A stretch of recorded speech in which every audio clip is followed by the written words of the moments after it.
Louvado seja o Senhor, nós vamos continuar a penetrar no Evangelho de João e hoje nós vamos entrar no capítulo 2. Mas antes de entrarmos no capítulo 2, nós vamos tocar em alguns pontos ligados ao capítulo 1. Esse capítulo 1 do Evangelho de João é um capítulo muito importante. Nós compartilhamos já algumas mensagens baseado no capítulo 1, nos mostrando quem é esse nosso maravilhoso Senhor, não é? Esse maravilhoso Senhor que um dia, ao conhecermos, fez com que nós deixássemos todas as coisas para podermos segui-lo. Esse Senhor que é a palavra que estava na eternidade com Deus, a palavra que era Deus, essa palavra que declara Deus, define Deus, expressa Deus, manifesta Deus. Louvado seja o Senhor, né? Se tornou parte da nossa experiência. Nós um dia encontramos esse Senhor. E dentro do capítulo 1, eu gostaria de citar, 5 grandes pontos ligados ao Senhor. Primeiro, Evangelho de João, capítulo 1, versículo 3. Todas as coisas foram feitas por intermédio dele, e sem ele, nada do que foi feito se fez. Aqui nós temos o Senhor na criação. Eu quero que os irmãos percebam como Cristo é tudo e em todos, e todo o processo pelo qual ele passou foi para nos ganhar, para nos tornar dele, né? Nós temos então no versículo 3 a criação. No versículo 14, o Verbo se fez carne e habitou entre nós, cheio de graça e de verdade, e vimos a sua glória, glória como do unigênito do Pai. Aqui nós temos a encarnação. Aleluia! Nosso Deus tornou-se carne. Isso foi para nos salvar, não é maravilhoso? Aleluia! E João 1, 29, no dia seguinte, viu João a Jesus, que vinha para ele e disse: Eis o Cordeiro de Deus, que tira o pecado do mundo. Aqui nós temos o Senhor na redenção. Ele é o Cordeiro de Deus, que tira o pecado do mundo. E em João 1,32, e João testemunhou, dizendo: Vi o Espírito descer do céu como pomba e pousar sobre ele. Nós vemos aqui a ação do Espírito Santo e a conexão com o Senhor está em 1 Coríntios 15, 45. Pois, assim como está escrito, o primeiro homem, Adão, foi feito alma vivente. O último Adão, porém, é espírito vivificante. Nós temos aqui o Espírito que nos regenera, nos transforma e nos une. Aqui nós temos a unção. E João 1,42, e o levou a Jesus. Olhando Jesus para ele, disse: Tu és Simão, o filho de João, tu serás chamado Cefas, que quer dizer Pedro. Aqui nós temos o Senhor revelando que Pedro se tornaria material para edificação. Amém?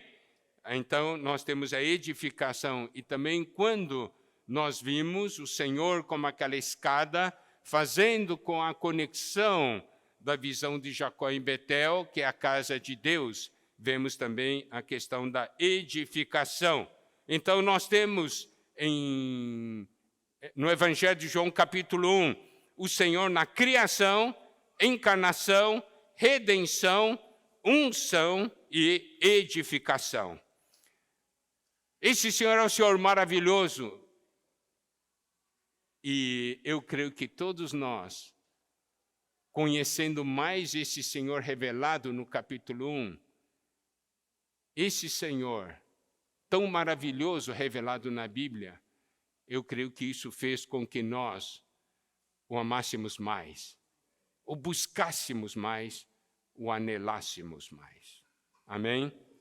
Bom, agora nós vamos entrar no capítulo 2. E no capítulo 2 nos é informado uma coisa que os irmãos agora precisam prestar atenção. Eu vou mostrar aqui no Evangelho de João, capítulo 2, versículo 11. Com este, deu Jesus princípio a seus sinais. Em Caná da Galileia, manifestou a sua glória e os seus discípulos creram nele. Então, aqui nos mostra que a partir do capítulo 2, João começa a revelar os sinais, os milagres que o Senhor Jesus fez. E por meio disso, ele manifestou a sua glória.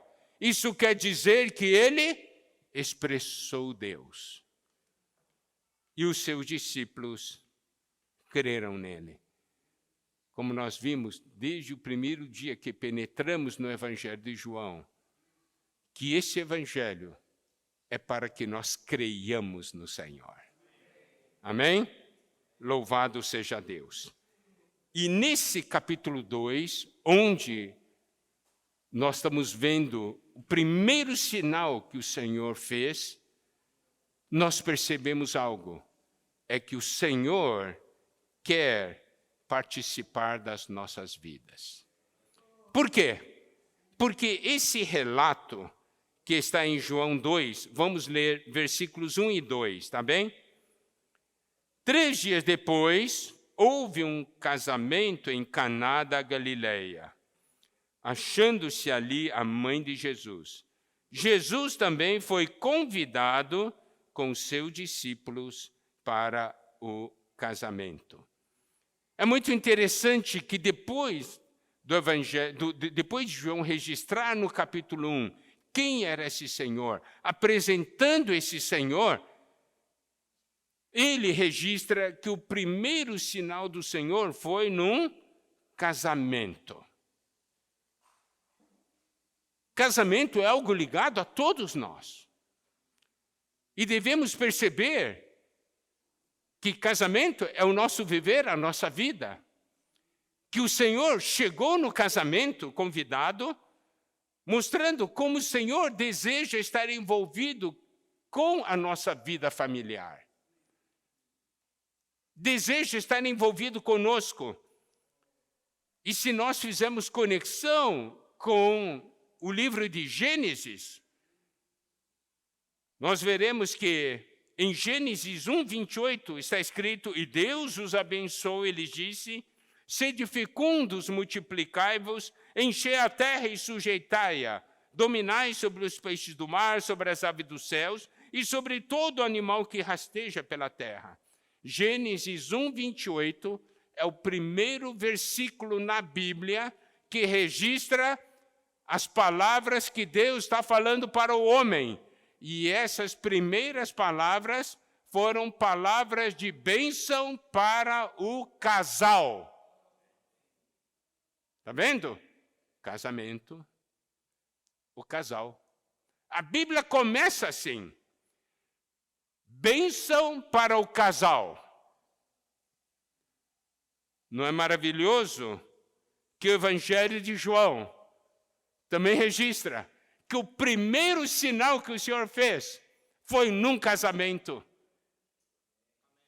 Isso mostra o quanto o Senhor deseja fazer parte das nossas vidas. Se lembra daqueles chamamentos que nós vimos no domingo passado?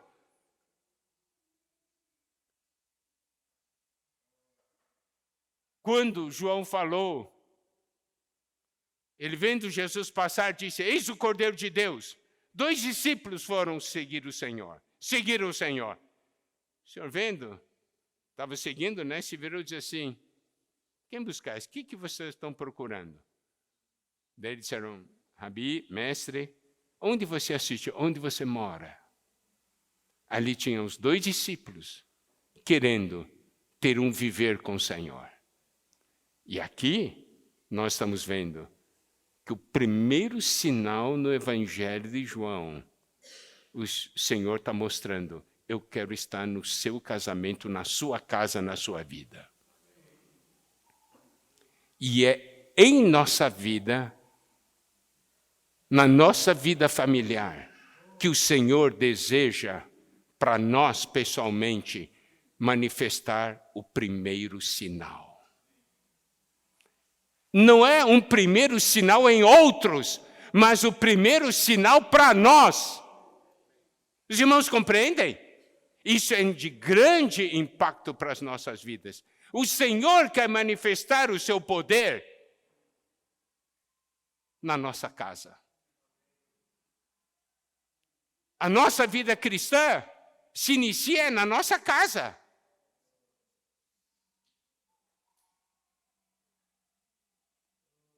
Aqui diz, Jesus também foi convidado. É uma simples palavra, né? Jesus foi convidado.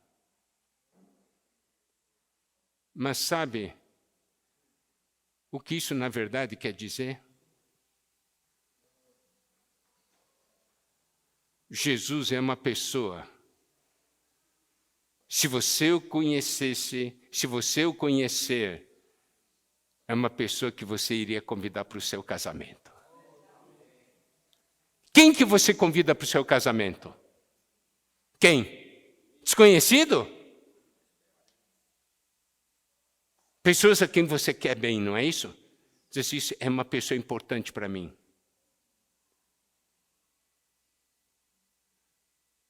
É uma pessoa que você convidaria para o seu casamento. Você convida todos os dias para a sua casa, para a sua vida. A gente diria o seguinte: se você o conhecesse, você convidaria. Compreende, irmãos?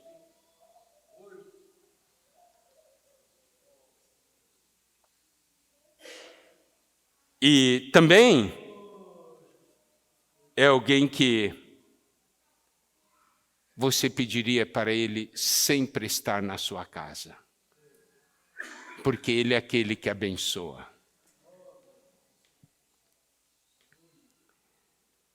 A presença do Senhor num casamento. Malaquias 2:14.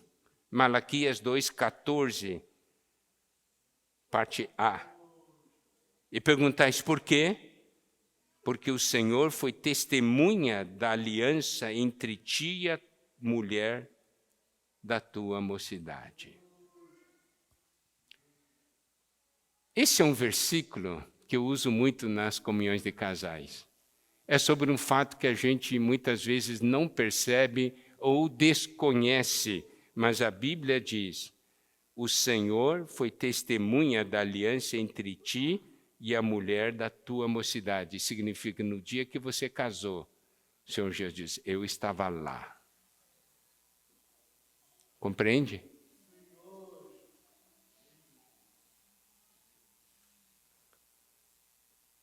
Quando nós temos a certeza de que o Senhor está em nossa casa, nós sabemos, Ele vai cuidar de nós.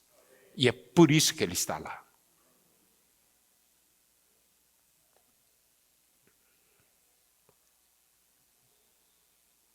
Isso também é uma grande lição. Precisamos aprender a convidar o Senhor Jesus para todos os acontecimentos da nossa vida. Você vai fazer algo, Senhor, você tem que estar presente. Sempre convidar o Senhor. Vai fazer um negócio? Convide o Senhor.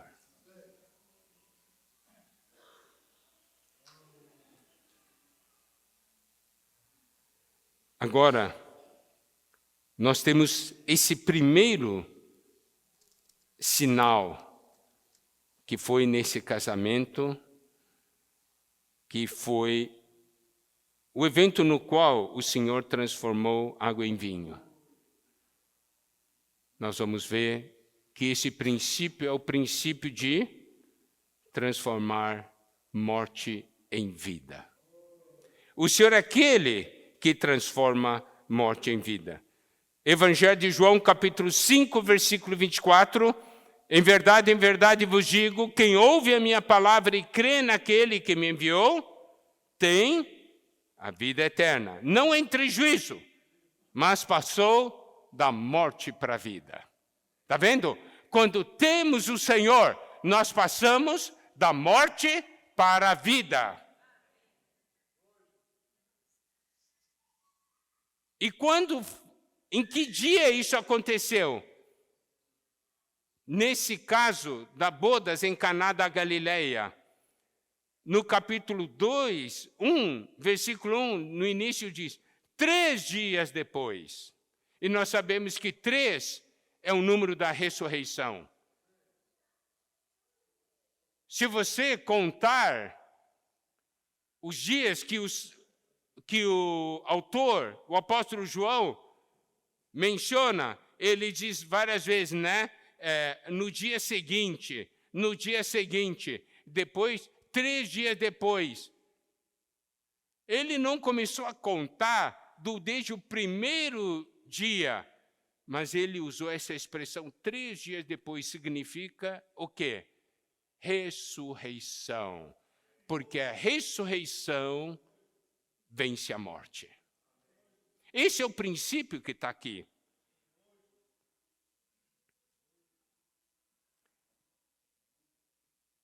Irmãos, existe uma dificuldade maior do que a morte?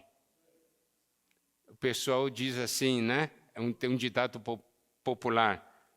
Para tudo tem uma solução, menos a morte. Não tem esse ditado? Tudo tem solução, menos a morte. Mas para nós, a morte tem solução. Amém? Isso quer dizer o quê? O que isso quer dizer? Vamos lá.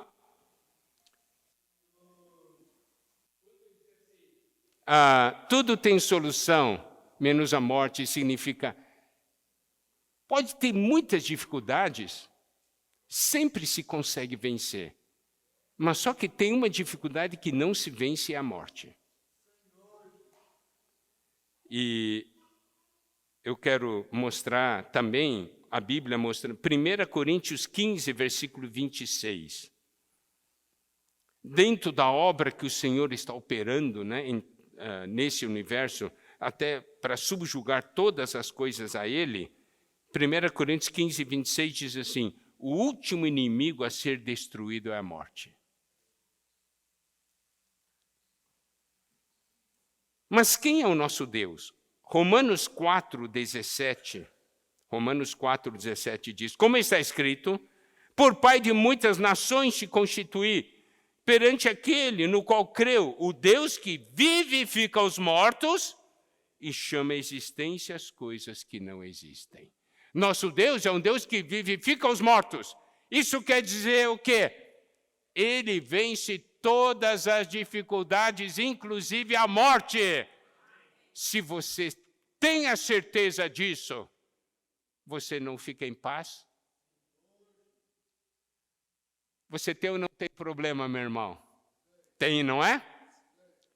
Tem solução? Os problemas têm solução? Tem. Por quê?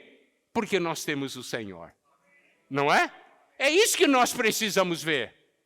E talvez no seu viver familiar, tem problema? Tem. Mas tem solução? Tem. Porque o Senhor está ali. E Ele é aquele que vence a morte. Ele transforma água em vinho.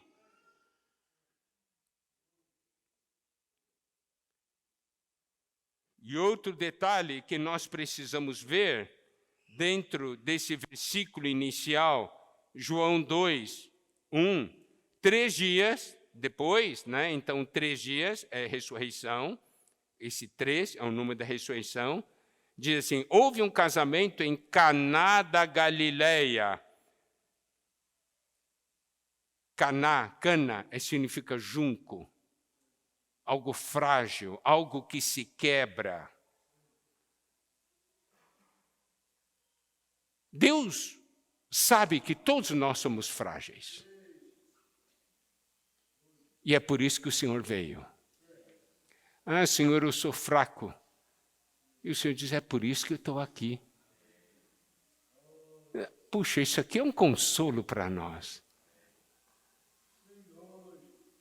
Você pode ver Mateus 12, 20. Como o Senhor trata os fracos. Não esmagará a cana quebrada, nem apagará a torcida que fumega, até que faça vencedor o juízo. Tem uma cana que está quebrada. Uma cana que é usada para fazer flauta, mas está rachada. Então, as pessoas, por exemplo, que fazem flautas, procuram uma cana, dizem, isso aqui está rachado, joga. Daí ele é o quê? Aqui, ele esmaga, termina de arrebentar com essa cana. Isso aí não serve, não presta.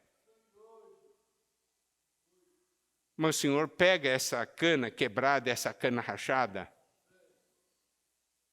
e cuida dela. E restaura. Essa cana ainda vai se tornar uma flauta e vai emitir uma música para o Senhor. Esse é o Senhor.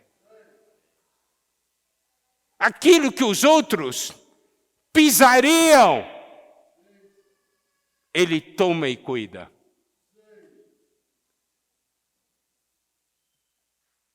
Por isso que o Senhor veio, por isso que o Verbo se fez carne. E aqui não é somente isso. E aqui diz, é Caná da Galileia, um lugar desprezado. João 7,52. Responderam eles, dar-se-á caso de que também tu és da Galileia? Examina e verás que da Galileia não se levanta profeta. A Galileia não vem profeta. Você está dando atenção para quê? Está vendo isso aí?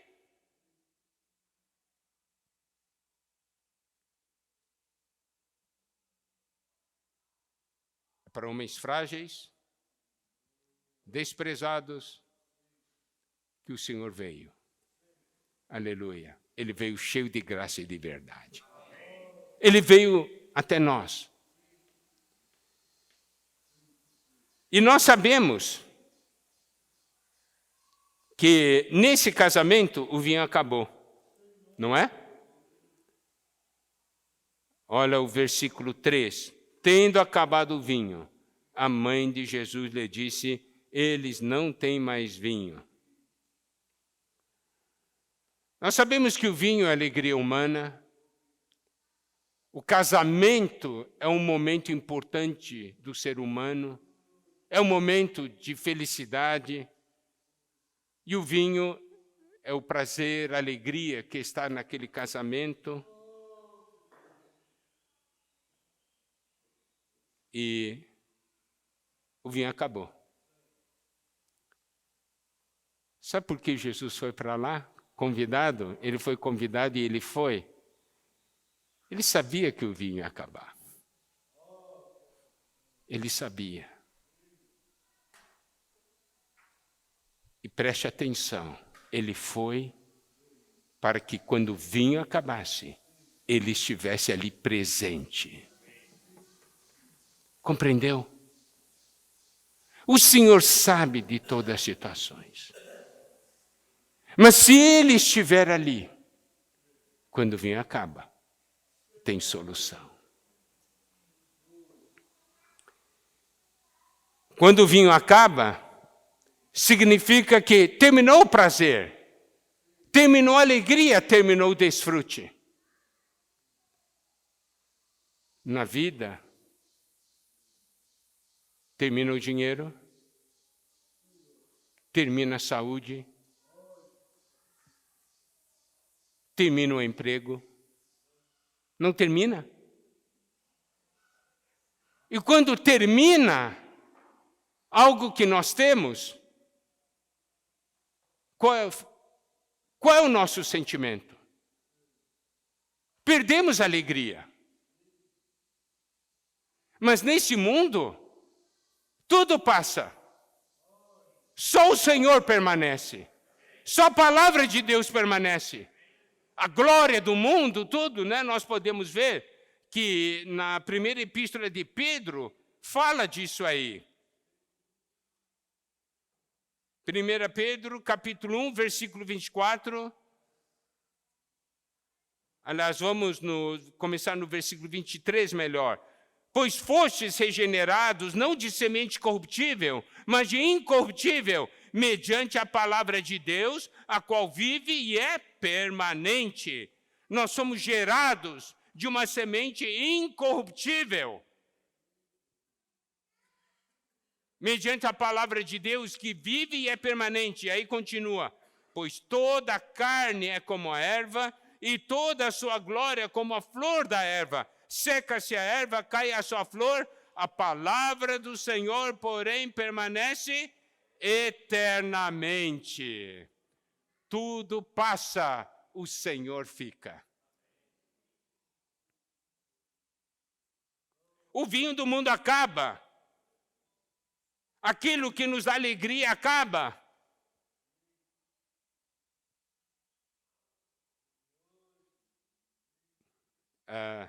Irmãs gostam de comprar sapato, né? Irmãos gostam de comprar celular, ou comprar carro, coisa assim, não é isso? Aparatos eletrônicos.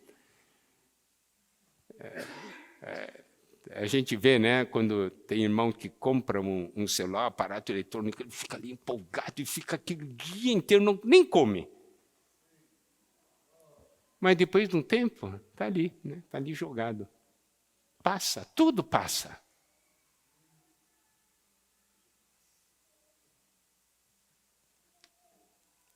O vinho desse mundo acaba, mas o vinho do Senhor não acaba. A alegria que temos no Senhor não acaba.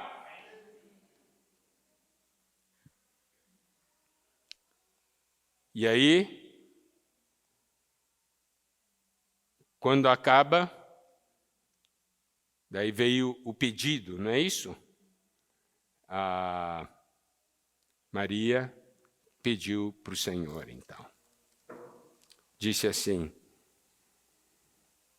tendo acabado o vinho, a mãe de Jesus lhe disse: eles não têm mais vinho. Isso no versículo 3. Versículo 4, mas Jesus lhe disse: mulher, que tenho eu contigo? Ainda não é chegada a minha hora. Então, quando o vinho acaba, nós pedimos, Senhor, não é? Então, existe esse pedido, esse desejo. Acabou? Então, vamos pedir para o Senhor.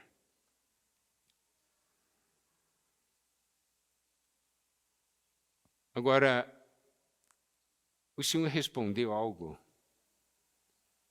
quando diz, mulher que tenho eu contigo. Essa expressão mulher não é pejorativo, tá? Todos os estudiosos, né, da língua dizem que essa palavra mulher ele está falando com respeito, muito respeito e honra, né? Não é uma mulher, não é assim, não, entendeu? É uma palavra de respeito. Daí ele disse assim: que tenho eu contigo, ainda não é chegada a minha hora.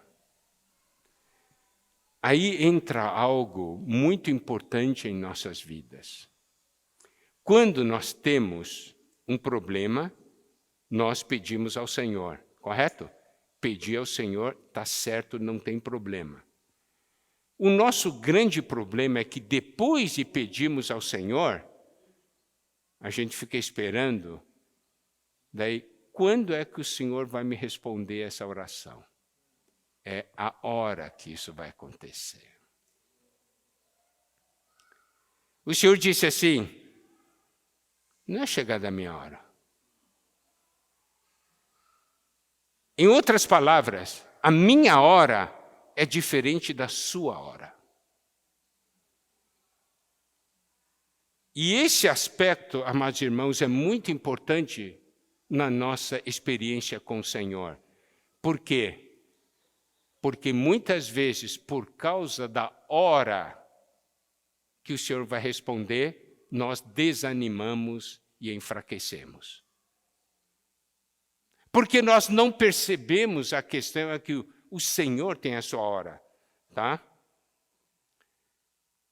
Eu quero ler, no Evangelho de João há uma ênfase muito grande sobre hora e tempo. Eu vou ler para os irmãos. Eu quero que os irmãos fiquem impressionados com este aspecto. Por quê? Porque este é um ponto que faz com que muitos irmãos tropecem. Porque os irmãos, nós queremos que seja na nossa hora, no nosso tempo. E Deus vai fazer na hora dele e no tempo dele. Tá? Olha só, eu vou primeiramente ler João 7, versículos 3 até 6. Dirigiram-se, pois, a ele seus irmãos e lhe disseram: deixe este lugar, vai para a Judéia, para que também os teus discípulos vejam as obras que fazes, porque ninguém há que procure ser conhecido em público e, contudo, realize os seus feitos em oculto. Então, os irmãos de Jesus falaram para ele: você quer ganhar gente, tem que ir para o lugar, todo mundo possa te ver. Você quer ficar famoso? Você tem que fazer as coisas em público, você não pode fazer de uma maneira escondida. É ou não é? Se eu quero que seja alguma coisa seja conhecida, não posso fazer escondido. Tem que fazer em público para mostrar para os outros. Daí ainda continua no versículo 4. Se fazes essas coisas, manifesta-te ao mundo.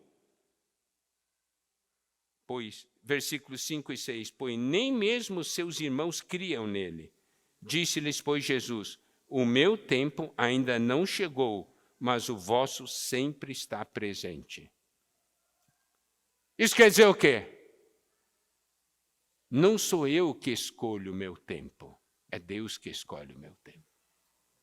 Agora, de você está sempre presente, por quê? Porque você vive fazendo as coisas no tempo que você acha, você não pergunta para Deus. Compreende? Tem coisas que devem ser feitas? Tem, mas tem um momento certo. Uma receita, eu vou te dar um exemplo, uma receita. Primeiro, né, digamos assim, esquente a panela. Daí diz assim, põe um pouquinho de óleo. Depois, joga isso, joga aquilo.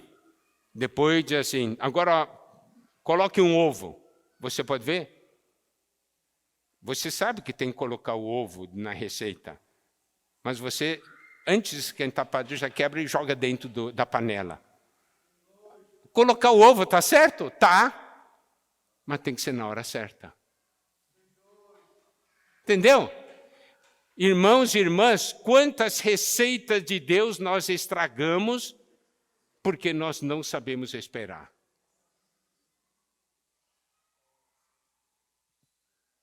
Deus tem uma ordem. Deus precisa dizer, isso aqui vai acontecer, agora faça. É o tempo. Daí vamos voltar ao Evangelho de João, capítulo 7, versículo 10, diz, mas depois que seus irmãos subiram para a festa, então subiu ele também, não publicamente, mas em oculto. Ele disse, eu não vou subir, porque meu tempo ainda não chegou. Mas depois que eles foram, o Senhor Jesus foi, mas em oculto. Tinha algo para ser feito ali, mas ele também oculto. E olha, João 7,11. Ora, os judeus o procuravam na festa e perguntavam, onde estará ele? Jesus estava lá, mas ninguém estava encontrando ele. Quer dizer que ele estava em oculto mesmo. Se você ler o capítulo 7, você vai ver que chegou um momento adequado ele se manifestou. Foi no momento de Deus. Inclusive, é nessa porção de João 7 que conta que no último dia, o grande dia da festa, levantou-se Jesus e exclamou. Entendeu? Imagina Jesus chegar já e levantar e exclamar. Isso não era o que Deus queria.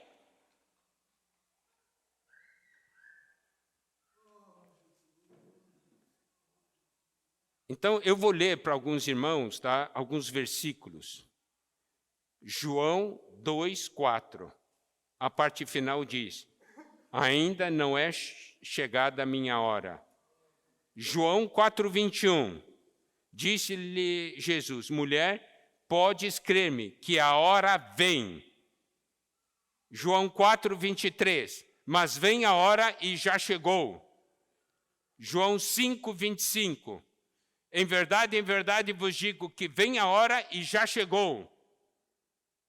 João 5:28. Não vos maravilheis disto, porque vem a hora.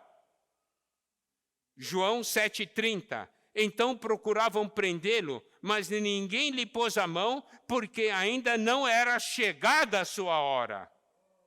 João 8:20, no final diz, e ninguém o prendeu, porque não era ainda chegada a sua hora. João 12:23, respondeu-lhe Jesus, é chegada a hora de ser glorificado o Filho do Homem. João 12:27, agora está angustiada a minha alma, e que direi eu? Pai, salva-me dessa hora. Mas precisamente com esse propósito vim, para esta hora. João 13:1, ora, antes da festa da Páscoa, sabendo Jesus que era chegada a sua hora de passar deste mundo para o Pai. João 16:2, ele vos expulsarão das sinagogas, mas vem a hora em que todo que vos matar, etc, etc. João 16:4, ora, essas coisas vos tenho dito para que, quando a hora chegar, vos recordeis do que eu vos disse. João 16:21, a mulher, quando está para dar à luz, tem tristeza, porque a sua hora é chegada. João 16:25, estas coisas vos tenho dito por meio de figuras. Vem a hora em que não vos falarei por meio de comparações. João 16:32, eis que vem a hora e já é chegada. João 17:1, tendo Jesus falado essas coisas, levantou os olhos ao céu e disse, Pai, é chegada a hora, glorifica o teu Filho. Vocês percebem como o Evangelho de João fala de hora? Ele é Deus, ele tem a sua hora. Isso nas nossas vidas também. Bom, nós sabemos que aí ocorreu que tinha terminado o vinho. O Senhor disse sobre a questão da hora, mas daí o Senhor fez e fez da maneira dele, né? Tinha aquelas 6 talhas, tudo. Eu não vou entrar muito na explicação disso, porque isso aqui já foi falado muitas vezes. Eu quero somente mostrar alguns detalhes, tá? Que vocês devem perceber. João 2:7. Jesus lhe disse, enchei d'água as talhas, e eles as encheram totalmente. Encheram totalmente. O que isso quer dizer, encher totalmente? Que o sinal, o milagre que o Senhor iria fazer, não era acrescentando alguma coisa na água, mas transformando a água. Irmãos, é bem diferente, compreenderam? Você tem ali o vaso cheio, né? Aquelas talhas cheias. Você joga um suquinho, um vinho concentrado, virou vinho, né? Entendeu? Mas não é esse tipo de milagre que o Senhor faz. Estava cheio, Não tem jeito de acrescentar mais nada. O Senhor transforma. Não tem jeito do homem fazer.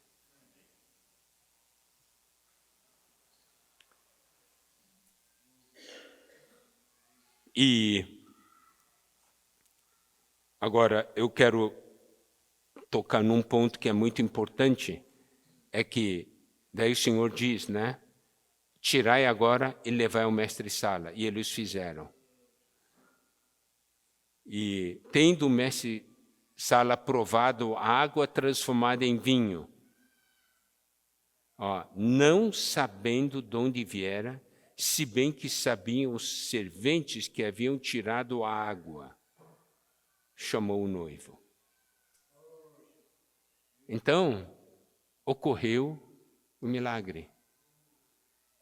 A água se transformou em vinho. Agora, eu quero que vocês prestem atenção o que esse mestre-sala falou para o noivo. Ele disse, todos costumam pôr primeiro o bom vinho, e quando já beberam fartamente, servem o inferior. Tu, porém, guardaste o bom vinho até agora. Nós vimos, o Senhor é capaz de transformar morte em vida, e o fruto do que o Senhor produz é melhor do que qualquer outra coisa. Entendeu? É melhor do que qualquer outra coisa. E eu quero que vocês compreendam também um ponto, e é algo que todos nós precisamos saber. Quando eu estava dentro daquela sala ali, era água, não era? O Senhor mandou servir, não é? E daí, quando provaram, era vinho. Eu quero fazer uma aplicação, tá, irmãos? O Senhor te dá algo. Daí o Senhor diz assim, o Senhor enche você de água e diz para você, agora você tira dessa água e serve os irmãos. Eu não vou fazer isso, isso aqui é água. Eu não vou dar água para os irmãos. Mas o Senhor mandou você servir. E você não serve. Mas se você servir, o pessoal vai dizer, esse é o melhor vinho que eu já bebi. Isso quer dizer, quando o Senhor manda você compartilhar a porção que Ele colocou no seu interior, o que o inimigo diz para você? Isso é só água, isso é só água. Ninguém vai dar valor. É ou não é verdade? Eu vou ter isso aqui, é uma coisa tão pequena, não vai fazer nada. É isso aí que acontece. Mas se você crer, você diz, Senhor, você quer que eu compartilhe isso mesmo? Compartilha! Você compartilha, os irmãos. Ganhei demais, irmão, da porção que você deu. Transformou água em vinho. Compreendeu? Eu estou fazendo uma aplicação, tá? Eu não estou fazendo aqui interpretação, estou fazendo uma aplicação.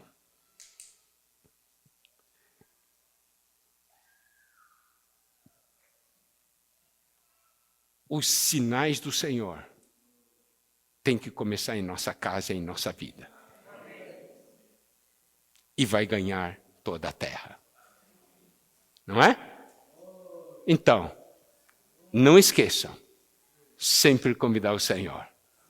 Senhor, vem, participa. E essa é a bênção. E esse é o início daquilo que o Senhor deseja fazer. Que o Senhor nos abençoe. Amém.